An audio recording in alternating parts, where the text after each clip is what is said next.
आदाब नाज़रीन, खैर मकदम में आपका। आप देख रहे हैं जी सलाम। मैं हूं इमरान खान और लेकर इस वक्त हाजिर हैं हम हमारा प्राइम टाइम डिबेट शो। आज का मुद्दा तो जी सलाम हिंदुस्तान और तमाम हमारे बैरून अक़वामी जो मुल्क हैं वहाँ पर मौजूद तमाम नाज़रीन का खैर मकदम करता है जी सलाम इंटरनेशनल के ज़रिए, जो इस वक्त हमारे साथ जुड़े हुए हैं। आप 2019 के इन आम इंतखाबात को कई बातों के ज़रिए याद रख सकते हैं। बहुत सारी चीज़ें हैं इस बार मुकाबले को लेकर भी, और भी बहुत सारी चीज़ें, लेकिन चुनावी उबाल में जो बवाल मचा है, बयानों से जो बवाल मचा है, उसके लिए भी ये आम इंतखाबात खास तौर से याद रखे जाएंगे। चाहे फिर चौकीदार चोर हो जैसा नारा रहा हो, या फिर राजीव गांधी भ्रष्टाचारी नंबर 1 थे जैसी हाल ही में बोली गई बात हो, हर तरफ आपको एक से बढ़कर एक बयान सुनाई देंगे। कोई किसी को श्राप देने की बात करके फिर माफी मांग लेता है, तो कोई किसी का मवाजना दुर्योधन से कर रहा है। उधर ममता बनर्जी कहती हैं कि पीएम के मुंह पर तो टेप लगा देना चाहिए। कांग्रेस के सिद्धू हो रहे हो या फिर बीजेपी के साक्षी महाराज, सब एक से बढ़कर एक बयान देते नजर आए। आजम खान और उनके बयान को भला कोई कैसे भूल सकता है। वहीं मायावती के लिखे हुए बयान, मायावती लिखकर बोलती हैं इसलिए मैंने कहा, मायावती के लिखे हुए बयान और फिर उस पर इलेक्शन कमीशन की कार्रवाई, उनको मिली हुई सजा, सब कुछ हुआ है इन आम इंतखाबात में। अभी भी 2 मरहले बाकी हैं इन चुनाव में और जंग अभी चुनावी जारी है। और भी नया आपको सुनने को मिल सकता है, कुछ नया देखने को मिल सकता है, इसलिए बहुत ज्यादा आपको आश्चर्यचकित होने की शायद जरूरत नहीं होगी कि कुछ नया कब क्या आ जाए। तो तैयार रहें, क्योंकि जब तक रहेगा ये चुनावी उबाल तब तक मचेगा ये वबाल, ये बवाल। तो आइए शुरुआत करते हैं कि जिस तरह के बयान आ रहे हैं, हम उस इलेक्शन इस तरह से होने जा रहे हैं, ये इस तरह के हो रहे इलेक्शन को कैसे देखें, कैसे समझें। तमाम सियासी लोगों को मैंने अपने साथ बुलाया है। सियासी पार्टियों के लीडरान के अलावा सियासी तज्जियाकार भी हमारे साथ हैं, सीनियर सहाफ़ी भी हैं। लेकिन मेरे 5 सवाल जिनके इर्द गिर्द हमारी चर्चा आज घूमेगी। पहला हमारा सवाल है कि क्या ये इलेक्शन निजी हमलों के लिए खास तौर से याद किया जाएगा? पहला सवाल। हमारा आज का दूसरा सवाल है, पीएम मोदी और ममता बनर्जी के सख्त बयानों के मायने क्या है? हमारा आज का दूसरा सवाल, क्योंकि सबसे ज्यादा हमले एक दूसरे पर वेस्ट बंगाल से हो रहे हैं और यहां बीजेपी के जरिए, वजीर आजम के जरिए जवाब दिया जाता है। हर स्तर पर बात हो रही है, बहुत सख्त हमले हो रहे हैं। तीसरा, साबिक वजीर आजम पर पीएम के हमले से क्या कांग्रेस बौखला गई है? राजीव गांधी पर जो वजीर आजम ने सीधा तबसरा किया, उसके बाद से कांग्रेस जो है बौखलाई हुई है, कैसा है? और चौथा, क्या सभी सियासी जमातों को नाजिबा अल्फाज पर अब एतराज नहीं रहा है, क्योंकि सभी इस तरह के अल्फाज का इस्तेमाल कर रहे हैं? पांचवा सवाल, लीडरान की एक दूसरे के खिलाफ बयानबाजी क्या वोटर्स को मुतासिर करती है, प्रभावित करती है? यह भी एक देखने वाली बात है। तो वोटर क्या इससे कहीं ना कहीं, क्योंकि हमने देखा जब इस तरह की बातें होती हैं तो सामने से तालियां बजती हैं, चाहे आजम खान इस तरह का बयान दे रहे हो या कोई और, सामने से ताली बजती है। या हिमाचल प्रदेश बीजेपी के सदर इस तरह का जवाब दे बात कर रहे हो, सीधी गाली निकाल रहे हो एक पार्टी के कौमी सदर के लिए, तब भी सामने से तालियां बजती हैं। तो क्या लोग इस तरह की बातों को, इस तरह की चीजों को पसंद कर रहे हैं? ये भी एक सच्चाई है, इस पर भी बात करेंगे। चलिए, मेरे साथ बहुत अच्छा पैनल है, मैं उनका तारुफ आपसे करवा दूं। आज मुझे लगता है सुलझी हुई चर्चा होगी, राजनीतिक बातें तो होंगी ही जब राजनीतिक दलों के लोग हैं, लेकिन हमें कुछ हल निकालने की भी कोशिश करनी चाहिए कि ऐसा क्यों हो रहा है, हम इस तरफ कैसे बढ़ते चले जा रहे हैं और आगे क्या इससे भी बुरा सुनने को, इससे भी बुरा देखने को मिल सकता है, या अभी लगाम लगाने की जरूरत है। मेरे साथ इस वक्त स्टूडियो में तशरीफ फरमा है बहुत सीनियर लीडर राजकुमार भाटी जी। आप समाजवादी पार्टी के राष्ट्रीय प्रवक्ता हैं, कौमी तर्जुमान है। सर, खैर मकदम है आपका। हमने अपने साथ नीतू डबास जी को भी जोड़ा है, जो कि भारतीय जनता पार्टी की नेत्री हैं। खैर मकदम है मैडम आपका। अनुज अत्रे जी भी मेरे साथ होंगे थोड़ी देर बाद, कांग्रेस पार्टी के तेज तर्रार लीडर हैं और बहुत अच्छे से अपनी पार्टी का मौक़िफ़ रखते हैं। हमने अपने साथ अजय कुमार जी को भी जोड़ा है, एलजेपी के हैं, सीनियर लीडर हैं। सर, आपका भी स्वागत है, खैर मकदम है। मेरी खुशकिस्मती है कि आप यहां पर हैं। और ऋषि मिश्रा जी सीनियर सहाफ़ी के तौर पर मेरे साथ स्टूडियो में तशरीफ फरमा है। आइए बातचीत की शुरुआत करते हैं। मैं ऋषि जी से पहले जरा सियासी लोगों के पास ही चलता हूं, वो क्या समझते हैं, क्या सोचते हैं। एक से बढ़कर एक, आपके यहाँ से भी राजकुमार भाटी जी, आजम खान ने तो कमाल ही कर दिया, और भी लोग हैं कमाल करते रहे हैं और बाद में कार्रवाई भी हुई है, ऐसी बात नहीं कि नहीं हुई है। लेकिन बयानों का जो स्तर इन आम इंतखाबात में, राजकुमार भाटी जी आप भी सुन रहे होंगे, समझ रहे होंगे, किस तरह से आप देखते हैं और जिम्मेदार इसके लिए किसको मानते हैं? मुझे लगता है आप, मुझे ये भी पता है कि आप सियासी बात करेंगे, हो सकता है किसी पर इल्जाम ही लगाएं, लेकिन फिर भी जानूंगा आपका मौक़िफ़। सर, मैं मुझसे पूछा आपने? बिल्कुल सर, आपसे पूछिए। एक तो मैं बिल्कुल स्पष्ट तौर पर ये कहना चाहूँगा कि किसी भी पार्टी का हो, चाहे हमारी पार्टी का नेता हो चाहे दूसरी पार्टी का हो, भाषा बहुत संयमित होनी चाहिए। गलत शब्दों का प्रयोग या हल्की बयानबाजी नहीं करनी चाहिए, नंबर 1 बात। जी। नंबर 2 बात, आपने अपना जो अभी इंट्रो दिया उसमें मायावती जी का नाम लिया, आजम खान साहब का नाम लिया, लेकिन आपने श्री नरेंद्र मोदी और श्री अमित शाह और माननीय योगी आदित्यनाथ जी के नाम नहीं लिए। ये भेदभाव पता नहीं क्यों मीडिया में आजकल होता है। सर, मैंने सब जुड़े हुए हैं सर, उसमें सभी जुड़े हुए हैं। देखिए, मैं आपको इमरान भाई कहना चाहूंगा, अब जो हमारा चुनाव आयोग है जिसकी जिम्मेदारी है निष्पक्ष चुनाव कराने की, फेयर एंड फ्री इलेक्शन कराने की और ऐसे बयानों पर रोक लगाने की, वो मायावती जी कहती हैं कि मुसलमान भाई वोटों का बंटवारा ना करें, वो हमें हमारे प्रत्याशी को वोट दें, नहीं तो बीजेपी जीत जाएगी। तो उन पर जो है प्रतिबंध लगा देते हैं। और भारतीय जनता पार्टी के नेता नरेंद्र मोदी, अमित शाह, योगी आदित्यनाथ, साध्वी प्रज्ञा और शिवराज चौहान सब लोग कहते हैं कि कांग्रेस ने हिंदू आतंकवाद कह के बदनाम किया था, हिंदुओं इसका जवाब देना है और हिंदुओं को इसका जवाब देना है। कोई प्रतिबंध नहीं लगता है।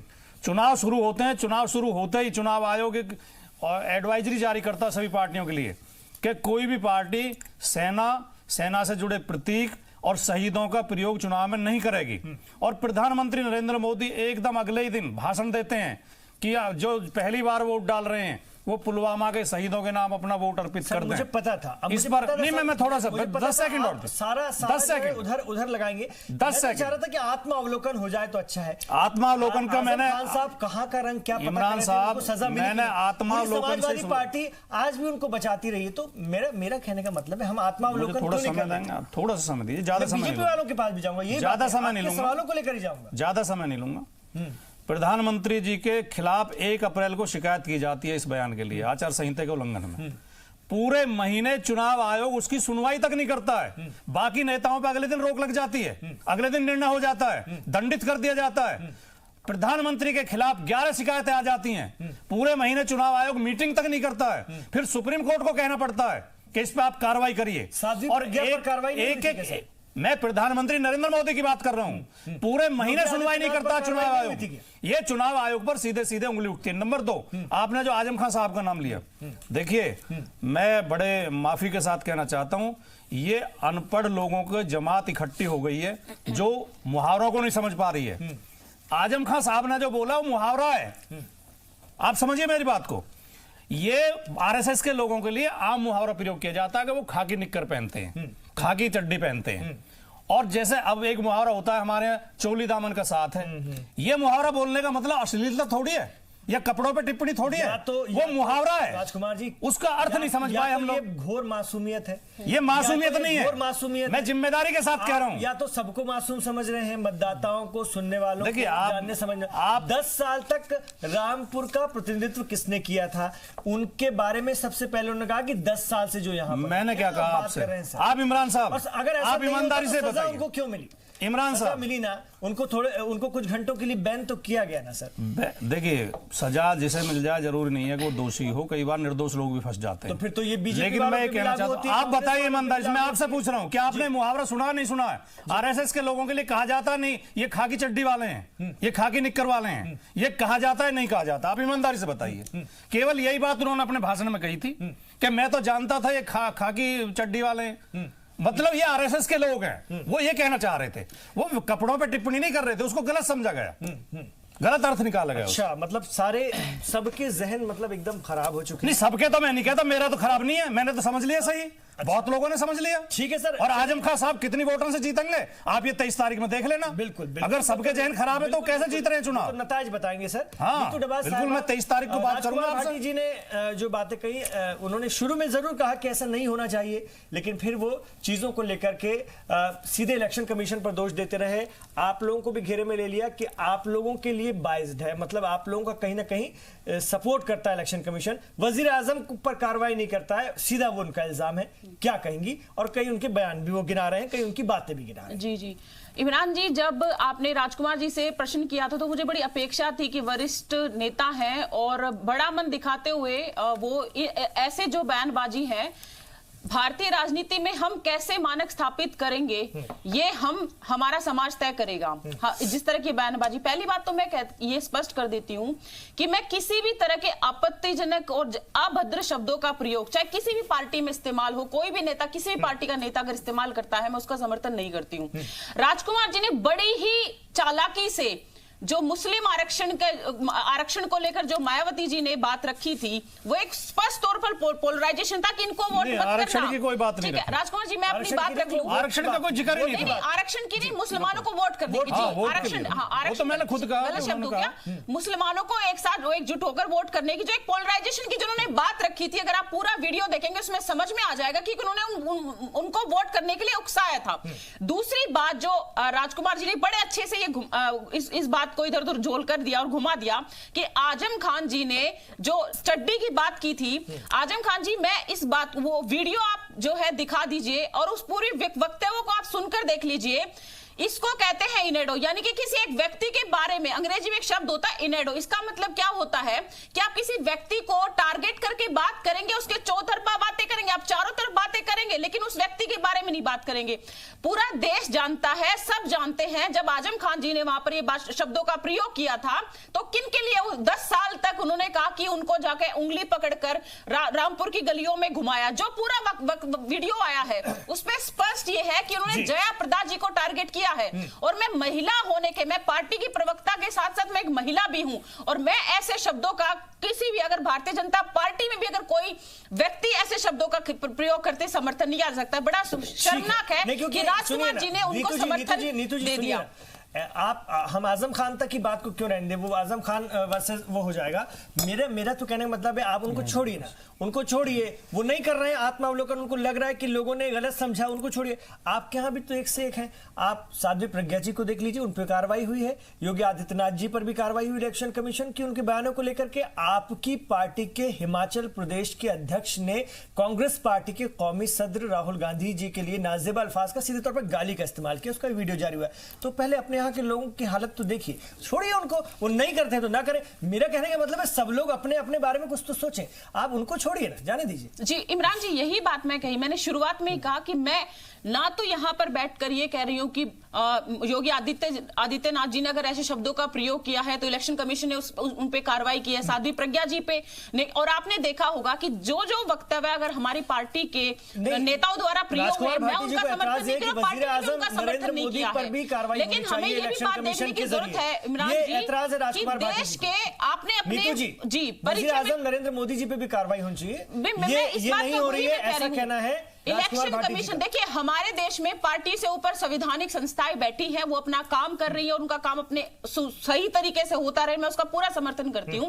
लेकिन यह भी बात एक है कि इस देश के प्रधानमंत्री जो एक संवैधानिक इस देश के जनता के प्रधानमंत्री हैं, उनका किस किस पार्टी ने कहां का स्तर तक जाकर उन पर भद्दे कमेंट किए हैं। और ये सिर्फ 2019 के चुनाव की बात नहीं है, ये 2014 से शुरुआत हो गई थी और कहा नहीं हम बदला बिल्कुल भी नहीं ले रहे, हम बदला नहीं ले रहे हैं। लेकिन मैं एक बात ये कहूंगी कि जिस प्रकार के विश्व के एकमात्र ऐसे प्रधानमंत्री जिनके खिलाफ 400 गालियां आज तक दी गई हैं, शायद ऐसी भी गाली होगी जिसका कोई डिक्शनरी में रिकॉर्ड भी नहीं होगा, क्या ये हमारी राजनीति में शोभा देता है? हम बदले की राजनीति की मैं बात यहां बिल्कुल भी नहीं कर रही हूं, लेकिन जो आपने अभी बात रखी थी कि क्योंकि नीतू जी कोई भी आदर्श पेश नहीं करता ना, अगर सामने से हमले हो रहे हैं तो उससे उसका डबल या उस तरह का हमला हो रहा है। हमारी ये इस डिबेट को करने की सोच है कि कहीं तो कोई आदर्श स्थापित करे कि नजरअंदाज करे, अब पब्लिक में कम से कम ये मैसेज देने की कोशिश करे कि देखिए जी सामने से इतनी गंदी बात हो रही है, हम चुप हैं। देखिए हम राजनीति में अभी भी सफाई शुचिता को ध्यान में रखते हैं, ये चीज देखने को नहीं मिली। मैं आ रहा हूं अजय कुमार जी, आपके पास आना चाहूंगा। अजय कुमार जी, ममता बनर्जी ने कहा था कि मोदी को चुनाव में वोटों की जरूरत है, हम बंगाल का रसगुल्ला देंगे। लोगों को लगा अच्छी बात है, बड़ी अच्छी बात कर रही है, मतलब ये तो मतलब सहृदयता की बात कर रही है। लेकिन वो कहती हैं कि यहाँ की जमीन पर मिठाई भी हम देते हैं, लड्डू भी देते हैं और उसमें कंकड़ पत्थर भी होगा ताकि उनके दांत टूट जाए। क्या कहेंगे? तो इस तरह की बातें हो रही हैं। नहीं। मैंने बहुत सारी चीजों को नोट किया, मतलब जबकि प्रधानमंत्री जी ने बड़े प्यार सारी भाषा की जो मर्यादा है वो टूटती जा रही है। देखिए, इसमें दो चीजें मैं कहना चाहूंगा इमरान जी। पहली बात तो है कि अब तो ये बात उससे आगे बढ़ चुकी है। आज तो उन्होंने कहा वो थप्पड़ मारेंगी, तो अब कंकड़ से तो थप्पड़ पे आ गई हैं। तो मुझे तो ये उनका दिवालियापन, दिमागी दिवालियापन ही दिख रहा है। बदहवासी की हालत है, जो जनता इसका फैसला पड़ेगी। दो महत्वपूर्ण बातें मैं यहाँ पे रेखांकित करना चाहूंगा, खास करके विपक्ष की साथियों के लिए, और एक चेतावनी भी देना चाहूंगा। तुम यूं ही कीचड़ फैलाते जाओ मेरे दोस्त, हम यूं ही कमल खिलाते जाएंगे। तो हमारा संदेश तो स्पष्ट है, नफरत की काई पे इस कदर भी न दौड़ा करो कि गिरकर टूट जाए। वैसा आपका चुनाव चिन्ह कमल नहीं है, याद दिला दूं। नहीं, पर वो साथी तो है। गिरकर चलिए बैनर्जी का चुनाव चिन्ह भी साइकिल नहीं है। मुझे आजकल आप लोग जो है से डर नहीं है मेरे दोस्त भाटी जी, मुझे आपके सितम से डर नहीं है। अफसोस तो ये है कि तुम वफा न दिखा सके। तो हम तैयार हैं आपके सितम के लिए। रामविलास पासवान जी आज की तारीख में मेरी पार्टी की बात कर रहे हैं, शायद सबसे लंबी राजनीतिक पारी खेलने वाले नेता में शुमार हैं। बता दीजिए, इतनी लंबी पारी 1967 में पहली बार एमएलए से लेकर के 17 बार कैबिनेट में मंत्री, हमें मौसम वैज्ञानिक, न जाने क्या क्या कहा गया। लेकिन बदले में हमने कभी किसी को एक अपशब्द कहा। हम उस तरफ भी थे, हम इस तरफ भी हैं। आप सुनिए ना, हमने आप दोनों तरफ रहे हैं। मैं इसलिए कह रहा हूं आपसे, राजनीति अजय जी, आपकी पार्टी तो दोनों तरफ रही, सबके साथ रहे हैं। अभी वजीर आजम ने आनजहानी स्वर्गीय प्रधानमंत्री राजीव गांधी को भ्रष्टाचारी नंबर 1 कहा। क्या कहेंगे? कांग्रेस को बौखलाहट है, बहुत जबरदस्त ऐतराज अगर है। ऑन रिकॉर्ड माननीय राहुल गांधी जी सुप्रीम कोर्ट में माफी मांग रहे हैं, प्रधानमंत्री को चोर बोला और सुप्रीम कोर्ट का हवाला दिया, इससे शर्मनाक बात क्या हो सकती है इमरान जी? इमरान जी, माफी भी पूरी तरह नहीं मांगी। संवैधानिक सवालों का भी भ्रष्टाचारी नंबर 1, माफी भी उन्होंने एक पूरी तरह नहीं राजीव मांगी। गांधी जी को भ्रष्टाचारी नंबर 1 आप मानते हैं कि? ये बताइए। वजीर आजम नरेंद्र मोदी ने कहा है अपनी रैली में, और ये मामला आगे बढ़ गया अब काफी। हम यही तो कह रहे हैं कि जब हमने सूचिता की राजनीति की है और हम उसके समर्थक हैं, लेकिन जब प्रहार और शुरुआत एक तरफ से होगा, जैसे आपने ममता बनर्जी को कहा, जब उसका विरोध नहीं होगा, जैसा आजम खान को आपने देखा, तो यहाँ पे कभी न कभी, कहीं न कहीं किसी और से भी अतिरेक हो सकता है। मतलब भ्रष्टाचारी नंबर 1 सही कहा या गलत कहा, ये तो कह दीजिए। ये हमारा सवाल नहीं है, ये लोक जनशक्ति पार्टी का सवाल नहीं है। इस पे भाजपा की प्रवक्ता नीतू जी बैठी हैं, उन्होंने आपको जवाब दिया या जवाब देंगी। ठीक है, हम मैं समझ रहा हूं, आपकी असमंजस को समझ रहा हूं, आपकी असहजता को समझ रहा हूं। विकास की राजनीति की अनुज अत्रे जी, प्रियंका गांधी वाड्रा ने आज कहा कि घमंड तो दुर्योधन का भी महाभारत में नष्ट हो गया था। तो किसकी तरफ इशारा था वो भी दुनिया ने समझ ली, देश ने समझ लिया। सीधे तौर पर हम देखें तो वजीर आजम को आज दुर्योधन से उन्होंने उनका कहीं ना कहीं मवाजना कर दिया, तुलना कर दी। तो ये जो है, अगर सामने से राजीव गांधी जी को कोई भ्रष्टाचारी नंबर 1 कह रहा है, तो इधर से ऐसा जवाब आएगा क्या? देखिए, अहंकार में तो रावण से बड़ा कोई नहीं था। मुझे लगता है प्रियंका जी ने दुर्योधन शायद कम उपाधि दी है। अहंकार की, अगर अहंकारी की बात करें तो इतिहास गवाह है, रावण से बड़ा अहंकारी कोई नहीं था, और अहंकार रावण का भी नहीं रहा। तो ये हमारा इशारा किसकी तरफ है? ये हमारा इशारा नहीं है, देश की जनता जानती है, देश की जनता देखती है। अभी हमारी भारतीय जनता पार्टी की सहयोगी बोल रही थी, साथी बोल रही थी कि प्राइम मिनिस्टर को 400 से ज्यादा गालियां दी गई 5 सालों में। मैं ये पूछना चाहता हूं, आप ये बता दीजिए कि 2014 से पहले क्या, मुझे ऐसे उदाहरण दीजिए कि विपक्ष की तरफ से या पक्ष की तरफ से कोई इस प्रकार के अपशब्दों का प्रयोग कोई भी ऐसे नेताओं की तरफ से किसी भी बड़े नेता के लिए किया गया हो। अचानक ये 2014 के बाद से देश में ये राजनीति में क्या मौत का सौदागर तो आपके सही प्रचार कर रहे थे। ये शब्द नीच आदमी, पहले आ गया था सर। मौत का सौदागर, चाय वाला, चाय बेचने वाला। मौत का सौदागर कहां से आया? ये शब्द कहां राजनीति जी? देखिए, मैं किसी के बीच में पूरा खून में आप रंगे हुए हो। मैं बीच में नहीं बोलता हूं, तो मैं चाहता हूं जरा मेरी बात। मैंने उनको याद दिला दिया। देखिए, जब आप महिलाओं के सम्मान की बात करते हैं और देश का प्रधानमंत्री जो है किसी महिला का रेट लगाए और उसको 50 लाख की गर्लफ्रेंड बताए, तो ये क्या शोभा देता है? क्या प्रधानमंत्री कहते हैं कि महिलाओं का सम्मान करते हैं और जो है सोनिया गांधी जी को जर्सी गाय बोलते हैं, कांग्रेस की विधवा मां बोलते हैं, तो ये कौन सी शब्दावली का वो प्रयोग करते हैं? क्या प्रधानमंत्री पद की गरिमा रखते हैं? क्या ये हम पूछना चाहते हैं कि तमाम जो ऐसे भारतीय जनता पार्टी के नेता, अभी राजकुमार भाटी जी ने बिल्कुल ठीक कहा कि चुनाव आयोग जो है पक्षपात पूर्ण तरीके से क्यों नहीं वो कर रहा है, क्यों कार्रवाई कर रहा है? तमाम नेताओं के खिलाफ कार्रवाई सुप्रीम कोर्ट बोलता है तो जाकर के जो तब भी जो है तमाम उनके जितने भी, उनको कोई नहीं लगता कि प्रधानमंत्री जी सेना का प्रयोग कर रहे हैं, सेना के नाम का प्रयोग कर रहे हैं। बिच्छू, डेंगू का मच्छर, इस तरह की बातें बहुत निकली हैं। जो हेट स्पीचेस देने का जो शब्द निकला है, ये किसके लिए निकला है? ये भारतीय जनता पार्टी के लोगों के नेताओं के लिए निकला है। ये बिच्छू, बंदर और कुत्ता बिल्ली, ये तो प्रधानमंत्री ने बोला है कि मेरे खिलाफ जितने भी लोग हैं वो बिच्छू, बंदर, कुत्ता बिल्ली लड़ रहे हैं। और जो है देखिए इनके प्रदेश अध्यक्ष हिटलर ठीक है या कुत्ते का पिल्ला ठीक है? ये बताइए, मुझे इस बात का जवाब दीजिए। अच्छा, कुत्ते का पिल्ला, आप शब्दों में कौन सा ज्यादा वजनी है, उसमें उलझ कर रहा बोलते हैं। उसमें उलझ कर रहे हैं कि कौन सा ज्यादा वजनी? गुजरात के मंत्री, मतलब आप लोगों को इस बात को क्या मां की गाली देना सतपाल सिंह सत्ती कि हमारे यहां से इतना गंदा बोला? जी मेरी बात सुनिए, हिटलर बोलना ठीक है, हम कहते हैं कोई अच्छी बात नहीं है, लेकिन किसी को आप मां की गाली, वो भी एक बड़े नेता को, आपके प्रदेश अध्यक्ष, कोई सड़क छाप नेता नहीं बोल रहा, भारतीय जनता पार्टी का प्रदेश अध्यक्ष जो है सतपाल सिंह सत्ती, हिमाचल का प्रदेश अध्यक्ष, मां की गाली देता है सरेआम, और भारतीय जनता पार्टी उनसे जवाब तलब नहीं करती है। कार्रवाई करना तो दूर की बात, आप बढ़ावा देते हैं। आप बढ़ावा देते हैं गिरिराज सिंह को, जो तमाम तरह की हेट स्पीचेस देते हैं, जो लिंचिंग को बढ़ावा देते हैं, आप उनको मंत्री बनाते हैं। आप बढ़ावा देते हैं जयंत सिन्हा को, जो लिंचिंग के लोगों को, मॉब लिंचिंग के लोगों को जाके जेल में जाके उनको जो है नवाज करके आते हैं और उनका सम्मान करके आते हैं। आप बढ़ावा देते हैं साध्वी निरंजन ज्योति को, जो रामजादव की सरकार की बात करते हैं। संजय निरुपम कहते हैं वजीर आजम नरेंद्र मोदी अनपढ़ है, कोई नीच कहता है, कोई अनपढ़ कहता है, तो ऐसा तो नहीं है ना कि आपके यहां से भी ये सब बातें नहीं गई? देखिए, आप तुलना तो कीजिए जरा, किस प्रकार के शब्दों का प्रयोग होता है। आप किस प्रकार से, आप मां की गाली को और एक अनपढ़ शब्द को आप जो है एक समान तराजू में तोल लेंगे क्या? आप एक समान तराजू में तोल लेंगे? और जो बोटी ये हम कहना पूछना चाहते हैं, बोटी कर देने वाली बात को कैसे देखेंगे? देखिए, हम ये आपने टिकट भी दिया, इमरान मसूद की मैं बात कर रहा हूं, देखिए टिकट दिया बाकायदा। बोटी, अगर वो कुछ था गलत तो किसका सरकार कार्रवाई करती, चुनाव आयोग कार्रवाई करता, बस आ गए कार्रवाई करता। लेकिन हम ये पूछते हैं कि प्रधानमंत्री के पद के बैठे हुए व्यक्ति को शोभा देता है? प्रधानमंत्री देश का सबसे ऊंचे आसन पर बैठा हुआ व्यक्ति होता है। यही सवाल बनता है कि ये प्रधानमंत्री जो व्यक्ति है उन पर ये लांछन लगाना और ऐसे शब्दों का प्रयोग करना आप लोगों को शोभा देता है। मैं जैसे आपने ये फहरिस्त गिना दी, मेरे पास भी बहुत सारे संजय निरुपम के, मणिशंकर अय्यर के, अभी थोड़ी देर पंजाब की कैबिनेट सीधे तौर पर गंदी गाली उन्होंने दी, एक स्टेज से गंदी गाली दी, क्या कार्रवाई हुई नीतू जी? कोई कार्रवाई हुई बताइए? कि मोदी जी बाहर जाके मरे, हिंदुस्तान के बाहर जाके मरे, आप ऐसे शब्दों का प्रयोग कर रहे हैं। तो आपकी पंकजा मुंडे बोलती है कि राहुल गांधी को बम से मार करके पाकिस्तान भेज दो। आपका तो ये हालात है, आप तो ये कहते हैं जो सरकार के विरोध में बात करे उसको या तो पाकिस्तानी बोल देते हैं, देशद्रोही बोल देते हैं। आप राहुल जी को जो है बम से बांध करके पाकिस्तान भेज देंगे। मैं अपने आपके बीच में नहीं बात रख रही थी। ये बताइए, आप अपने नेताओं के बारे में बताइए, ये चलन किसने शुरू किया?